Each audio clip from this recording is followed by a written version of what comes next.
오늘의 주요 뉴스입니다. CJ 대한통운이 글로벌 권역 물류센터 GDC를 사우디아라비아에 구축합니다. 로봇 AI 등 첨단 기술이 총동원되는 사우디 GDC는 중동시장 물류 거점으로 활용될 예정입니다. 지난해 하반기 감소세를 보였던 금융권 가계대출이 지난달 소폭 증가했습니다. 주택시장 반등 기대감으로 주택담보대출이 다시 늘어날 영향입니다.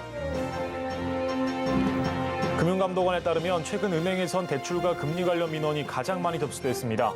하지만 민원을 보면 제대로 규정을 인지하지 못한 경우도 많았는데요. 이슈플러스에서 관련 내용 자세히 짚어보겠습니다. 2030 세대 내 집 마련 비중이 다시 증가세를 보이고 있습니다. 특히 서울과 경기 등 수도권 지역에서 청년층의 아파트 매입이 활발하게 이루어지고 있습니다.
시청자 여러분 안녕하십니까? 센 경제 라이브 시작합니다. CJ 대한통운이 중동 물류 허브로 떠오르는 사우디아라비아에 글로벌 권역 물류센터 GDC를 구축하고 본격적인 중동 시장 공략에 나섭니다. 사우디 GDC에는 로봇 AI 등 CJ 대한통운의 첨단 물류 기술 역량이 총동원될 예정인데요.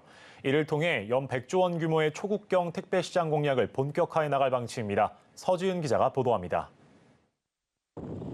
CJ 대한통운이 사우디의 글로벌 권역 물류센터 GDC를 구축하고 중동 시장 공략에 나섭니다. CJ 대한통운은 사우디 민간항공청과 사업 협약을 체결하고 GDC 구축에 합의했다고 밝혔습니다. 사우디 GDC는 킹칼라드 국제공항에 오는 2024년 하반기 준공을 목표로 지어질 예정이며 중동 9개국에서 접수되는 주문의 배송을 맡게 됩니다. GDC는 글로벌 전자상거래 기업이 판매 상품을 미리 인접국가 물류센터에 보관한 뒤 주문이 들어오면 신속하게 배송하는 시스템입니다. 각 대륙 거점에 GDC를 구축하면 2에서 3주 걸리는 배송을 크게 단축시킬 수 있습니다. 특히 CJ 대한통운은 군포 스마트 물류센터에 적용된 첨단 기술을 사우디 GDC에 적용해 배송 효율을 더욱 높일 계획입니다. 국가 간 택배 배송을 뜻하는 초국경 택배가 성공하기 위해선 거점 역할을 하는 GDC 구축이 무엇보다 중요합니다. 현재 CJ 대한통운은 한국과 미국, 중국, 일본, 말레이시아, 싱가폴, 필리핀 등 국내외 7개국에서 초국경 택배 서비스를 제공하고 있으며 사우디 GDC 설립을 통해 중동 시장까지 영역을 확장하게 됐습니다. CJ 대한통운은 그간 전자상거래 산업의 지속적인 성장에 발맞춰 첨단 인프라에 지속적으로 투자해왔습니다. 우리는 이 시설이 사우디아라비아 전자상거래 물류의 중심이 될 것이라 확신합니다. CJ 대한통운이 중동 시장으로 발을 넓히면서 글로벌 매출 비중은 더욱 커질 것으로 예상됩니다. CJ 대한통운의 글로벌 매출 비중은 2013년 30%를 밑돌았는데 현재는 절반에 가깝습니다. 서울경제TV 서지은입니다. 한국형 화물창 기술 KC2가 최초로 적용된 LNG 벙커링 선박 블루웨일호가 운항을 시작했습니다. 우리 기술로 탄생한 KC2가 상용화되면 해외에 내는 로열티를 아낄 수 있을 전망입니다. 김효진 기자입니다. 움직이는 LNG 주유소, LNG 벙커링 선박 블루웨일호가 바다에 떠 있습니다. 블루웨일호의 LNG 보관 창고인 LNG 화물창에는 한국형 화물창 기술 KC2가 적용됐습니다. 우리 기술이 적용되면 해외로 새나가는 로열티를 줄일 수 있을 것으로 기대됩니다. 실제 기존 LNG선의 화물창에는 프랑스 GTT사의 멤브레인이 적용돼 한 척당 100억에서 200억 원가량의 로열티를 냈습니다. 정부와 조선업계는 2004년부터 약 20년간 국산 LNG 화물창 기술 개발에 힘써왔습니다. 그 결과 지난 2014년 KC1 기술 개발에 이어 KC2를 개발했습니다. LNG 연료 추진 선박의 연료 탱크로도 사용할 수 있는 기술이기 때문에 화물 기술을 국산화하고 또 신뢰도를 많이 높여가지고 적용이 많이 된다고 하면 GTT에 의존하고 있던 그런 기술과 그다음 기술료들을 좀 세이브할 수 있어서 이번 블루웨일호의 우당은 KC2 기술의 1단계 상용화 단계로 기술 검증 기간을 거치며 기술을 보완, 발전시킬 예정입니다. 업계에선 국제해사기구가 제시한 탄소 배출 감축량 목표를 맞추기 위해 탄소 배출이 적은 LNG 연료 사용을 확대하는 추세. KC2 기술 상용화 첫 발을 뗀 지금 세계 LNG선 시장에서 K조선의 활약이 기대를 모으고 있습니다. 서울경제TV 김유진입니다. 7달 연속 감소세를 보였던 전 금융권의 가계대출이 지난달 증가세로 전환했습니다. 주택시장 반등 기대감에 주택담보대출이 다시 늘어난 영향 때문인데요. 현재 가계부채를 고려하면 경고음이 다시 작동할 수 있다는 우려가 나옵니다. 김수빈 기자의 보도입니다. 지난해 하반기 이후 감소세를 이어온 금융권 가계대출이 지난달 소폭 증가했습니다. 금융위원회에 따르면 지난 4월 금융권 가계대출은 2천억 원 증가해 지난해 8월 이후 상승 전환했습니다. 지난 3월 증가세로 전환한 주택담보대출 잔액의 증가폭이 확대된 영향입니다. 특히 은행권 주담대가 2조 8천억 원 늘면서 그 폭을 키웠습니다. 업건별로 살펴보면 은행권 가계대출은 2조 4천억 원 늘면서 올해 처음 증가세로 전환한 반면 제2금융권은 2조 2천억 원 감소한 것으로 나타났습니다. 한국경제원 기준 우리나라 가계부채는 전세 보증금을 포함하면 거의 3천조 원에 육박합니다. 한국의 경제규모 대비 가계부채 비율은 156.8%로 OECD 국가 중 1위입니다. 더 큰 문제는 연체율이 높아지고 있다는 점입니다.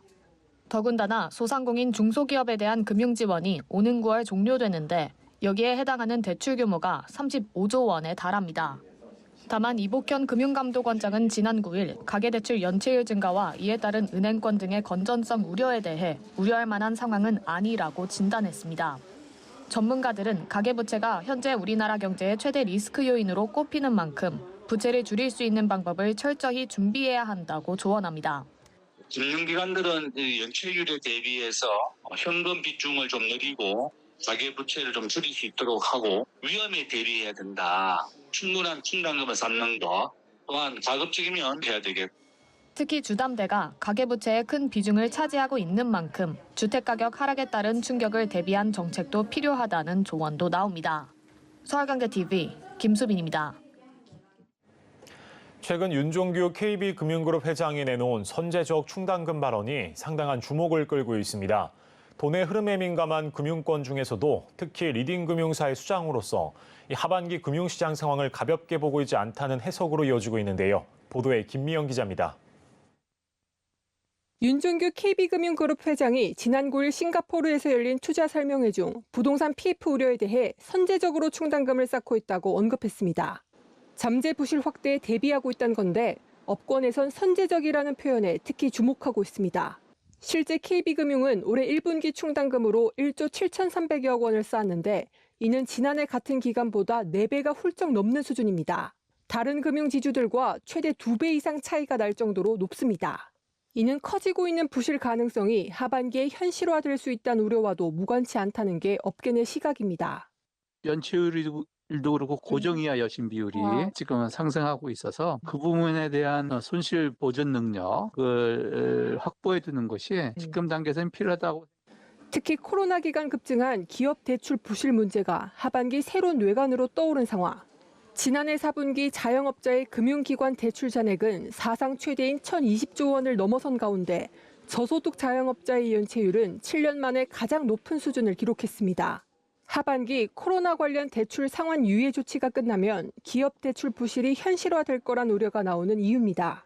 여기에 코로나 기간 급증한 PF 대출과 가계부채도 이금융권을 중심으로 하반기 문제가 터질 수 있다는 우려가 끊이지 않는 상황.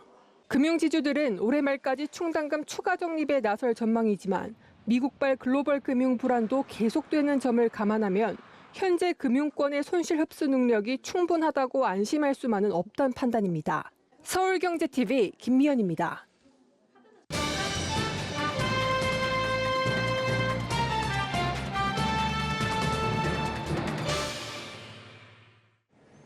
금융감독원이 최근 은행에 접수된 주요 민원 사례를 집계했는데요. 이 고금리 상황이 지속되면서 대출과 금리 관련 민원이 가장 많았다고 합니다. 특히 민원들을 보면 대다수가 규정을 인지하지 못해 소비자 과실로 끝나는 경우도 적지 않았는데요. 금융부 민세원 기자와 함께 사례를 통해 짚어보도록 하겠습니다. 어서 오십시오. 안녕하세요. 예, 지난해 금리 인상이 시작된 이후에 이 소비자들 사이에서 가장 큰 이슈가 이 금리 인하 요구권이잖아요. 그런데 이 권리가 애초에 적용이 안 되는 상품이 있다면서요. 네, 맞습니다. 흔히 우리가 알고 있는 금리 인하 요구권은 승진, 이직, 월급 인상 등 수입이 늘면 대출 금리를 내려달라고 요구할 수 있는 권리인데 애초에 이 적용 대상이 되지 않는 상품들이 많았습니다. 먼저 금융권 금리 인하 요구권 신청 건수 추이를 보면요. 2021년 118만 3천 건에서 지난해 상반기에만 119만 건으로 폭증했습니다. 하지만 늘어난 신청 건수만큼 애초에 대상이 되지 않는 상품의 인하를 요구해 반려되는 경우도 속출했다고 금감원은 밝혔습니다. 금리 인하 요구권은 신용 상태 개선이 핵심인데 이 금리 산정에 신용 상태를 반영하지 않는 상품들이 많았던 겁니다. 일부 주택담보대출 상품이 대표적인데요. 금감원에 민원을 제기한 임모 씨는 2016년 은행에서 아파트담보대출을 받았고 최근 신용대출이 오르고 자산이 증가하면서 해당 은행에 금리 인하 요구를 했지만 거절당했습니다. 금리 인하를 받을 수 있는 부분은 가산금리인데 이 임 씨가 받은 주담대의 가산금리에는 담보와 금리 여부가 반영되고 개인의 신용도를 반영하지 않은 겁니다. 이 때문에 개인의 신용 상태 변화는 영향을 주지 않는다는 게 은행과 금감원 측 판단이었습니다. 또 저금리로 공급하는 햇살론과 같은 정책금융 상품과 협약에 따라 적용되는 공무원, 임직원 전용 상품의 경우에도 이미 우대금리를 받고 있기 때문에 적용 대상에서 제외됩니다. 네, 최근 전국적으로 전세 사기가 큰 화두죠. 임대인, 즉 집주인에게 보증금을 돌려받지 못한 사례가 최근 속출하는데 과거에도 이런 민원이 많았다고요. 네, 그렇습니다. 임대 만기 이후에 보증금을 돌려받지 못한 건데 여기에 전세 대출 만기까지 겹치면서 문제가 커진 겁니다. 네. 민원을 제기한 김모 씨는 계약 만료 이후에도 전세 보증금을 돌려받지 못했는데 은행의 전세자금 대출 만기가 도래하면서 주택도시보증공사에 반환보증 이행 청구, 즉 전세 보증보험을 신청했습니다. 하지만 대출 만기는 코앞인 데다가 보험금 수령은 이보다 늦어져서 연체 위기에 처하게 된 겁니다. 이에 김 씨는 은행에 전세 대출 만기 연장을 신청했지만 전세 계약을 갱신하지 않았다는 이유로 반려됐습니다. 금감원은 김 씨의 상황을 들어 은행과 중재를 통해 단기 연장 혜택을 주기로 했습니다. 이 김 씨와 같이 이같이 운이 좋은 경우도 있지만 최근에 전세 사기 대란 상황을 고려하면 모든 사람이 이 같은 혜택을 받기는 어렵다는 판단입니다. 그래서 임대계약 만료 수개월 이전에 집주인에게 보증금 상환 요구를 확인하고 보증금에 대해 불안함을 느낀다면 보증기관에 상환 보증을 미리 연장해두라는 게 금감원의 조언이었습니다. 네, 또 지난해에는 부동산 시장이 요동치면서 이 주택 관련 대출에 대한 민원들이 눈에 띄는데 이 중도금 대출 민원도 적지 않았다고요. 네, 맞습니다. 아파트 청약에 당첨되면 경쟁 입찰로 선정된 특정 은행으로부터 중도금 대출을 받게 되죠. 특히 지난해 이 중도금 대출에 대한 민원이 많았는데요. 예. 대표적으로 본인 대출의 가산금리와 인접한 분양사업장의 금리를 비교하고 비슷한 조건인데 왜 여기가 더 높냐고 항의하는 식입니다. 사업장의 규모나 입지 조건 그리고 시행사의 신용도 등을 고려해 은행이 가산금리를 산정하기 때문에 단순한 타 업장과의 금리 비교만으로는 금리 인하가 불가능하다는 게 은행 측 설명이었습니다. 때문에 민원인이 제기한 요구는 반려됐습니다. 네, 이외에도 대출 사용 용도에 대한 민원이 유난히 많다고 들었는데 이 대출 회수까지 일어난 사례도 있다면서요. 네, 맞습니다. 잠깐 설명을 드리면 주담대는 사용 목적에 따라 종류가 나뉘는데요. 예. 주택 구입, 생활 안정 자금으로 나눠집니다. 이 중 생활 안정 자금 주담대는 교육비, 의료비 등 생활비 명목으로 시행되는 대출을 말합니다. 그런데 이 주담대 약정서를 보면 대출 기간 중에는 주택을 추가 구입하면 안 된다는 조항이 있습니다. 즉 생활비 명목 이외에 자금 사용처를 변경하면 안 된다는 건데요. 특히 주의할 것은 추가 주택 기준 구입 기준에는 대출자 본인뿐 아니라 가족 세대 구성원 전원이 포함된다는 겁니다. 즉 자신이 주택을 구매하지 않더라도 세대원 중에 주택을 구입하면 약정 위반이 되는 셈입니다. 실제 생활자금 용도로 주담대를 받아 사용하던 A씨는 세대원인 부친이 대출 기간 동안 주택을 추가 취득해 은행으로부터 즉시 대출 전액 상환 요구를 받은 바 있습니다. 네, 지금까지 민세연 기자와 함께 주요 민원 사례를 알아봤습니다. 오늘 말씀 고맙습니다. 감사합니다.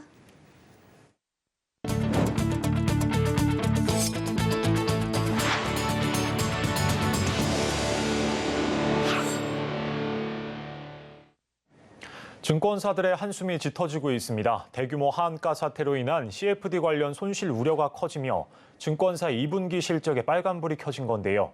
암울한 전망 속 리스크 관리에 성공한 증권사는 표정 관리를 하고 있습니다. 최민정 기자입니다. CFD를 두고 증권사 간 2분기 실적 희비가 엇갈릴 전망입니다. 통상 CFD는 계약을 중개한 국내 증권사의 미수 채권 회수 책임이 있기 때문에 투자자들이 빚을 갚지 못하면 손실 부담을 증권사가 떠안게 됩니다. 업계 관계자는 미수 채권 증가 시 충당금 적립이 불가피하고 관련 증권사들의 2분기 실적 감소 가능성도 크다고 언급합니다.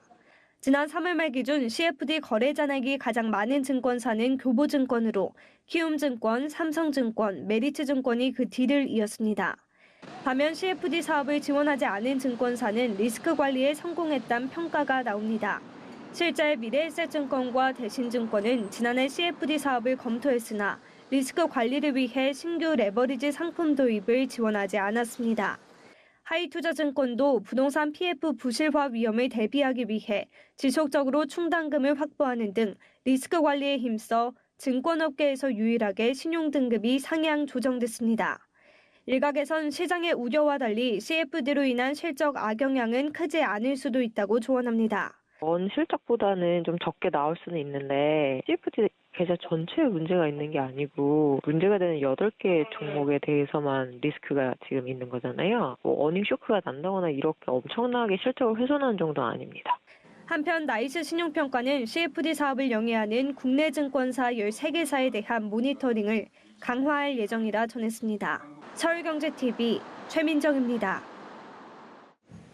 지난해 큰 폭으로 줄었던 2030 세대의 내 집 마련 비중이 올해 들어 증가하고 있는데요. 집값이 떨어질 만큼 떨어졌다는 판단과 정부의 부동산 규제 완화 정책이 작용한 걸로 분석됩니다. 서청석 기자입니다.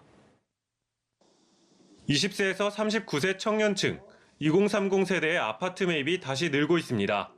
한국부동산원 통계에 따르면 지난 3월 전국 아파트 매매 거래는 총 38,926건이었습니다.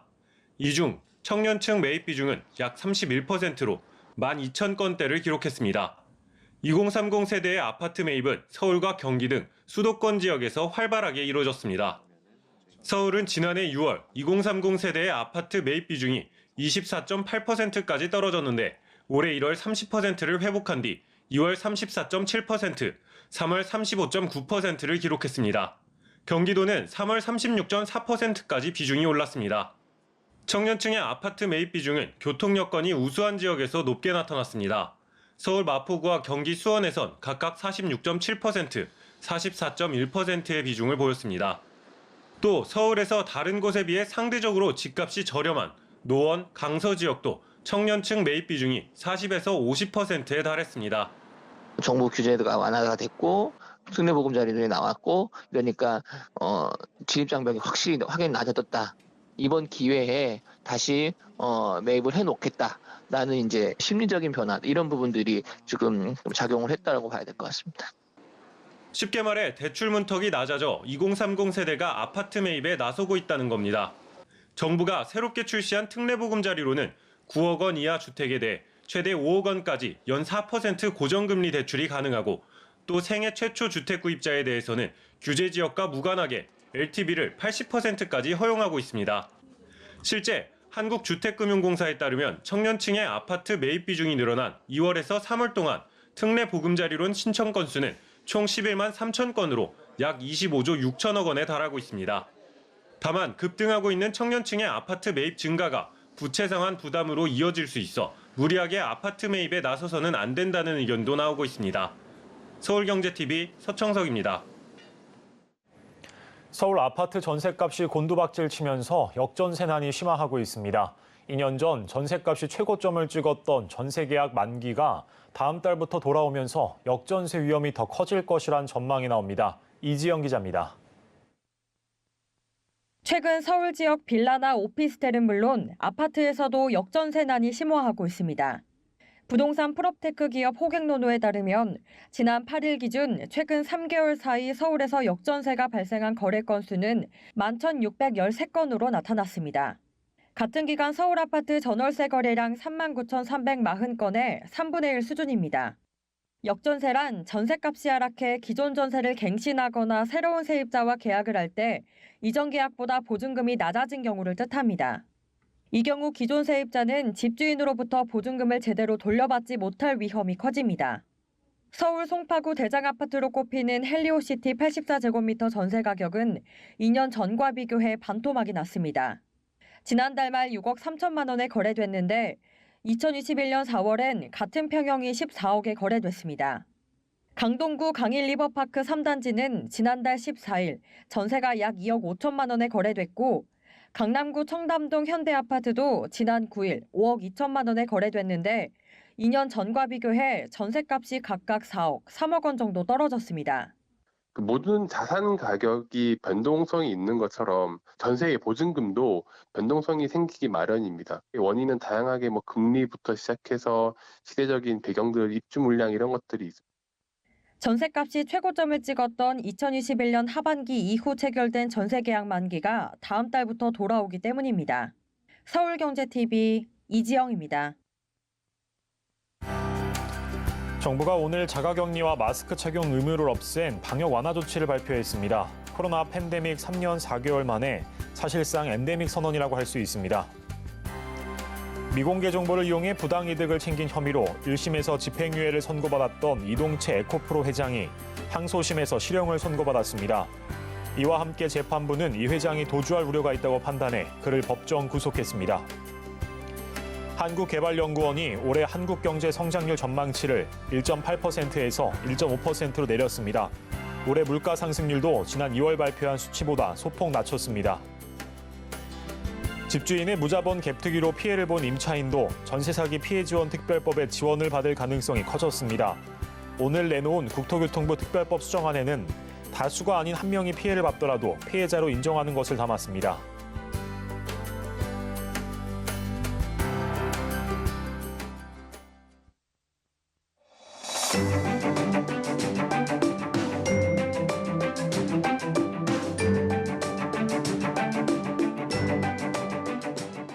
안녕하세요. K웨더 라이프스타일 내부 박성훈입니다.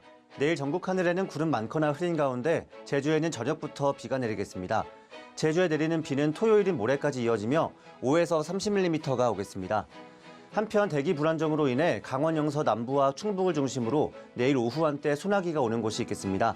작은 우산을 하나 챙기시는 게 좋겠습니다. 수도권과 충청권, 전북의 미세먼지는 내일 오전까지 탁하겠습니다. 이 지역의 미세먼지 농도는 WHO 기준으로 나쁨 단계를 보이겠는데요. 그래도 내일 오후부터는 대기순환이 원활해져 전국이 보통 단계로 완화되겠습니다. 다음은 자세한 지역별 내일 기온입니다. 중부지방 서울과 청주 14도, 수원과 세종 11도로 아침을 시작합니다. 한낮 최고 기온은 서울과 대전 24도, 청주 25도가 예상됩니다. 동해안 지방의 아침 기온 속초와 울진 11도입니다. 낮 기온은 19도가 되겠습니다. 남부지방 광주와 부산 14도, 제주 15도로 아침을 맞이하겠습니다. 낮에는 전주와 대구 25도, 광주 24도, 부산 21도를 보이겠습니다. 전해상 구름 많은 가운데 남해는 흐려져 비가 내리겠습니다. 물결은 잔잔하게 일겠습니다. 토요일에는 제주와 남해안까지 비가 내린 후 개겠습니다. 한편 토요일과 일요일 동부지방 내륙을 중심으로 소나기 소식이 들어있습니다. 날씨였습니다. 이상으로 센 경제 라이브를 마치겠습니다. 함께해 주신 여러분 고맙습니다.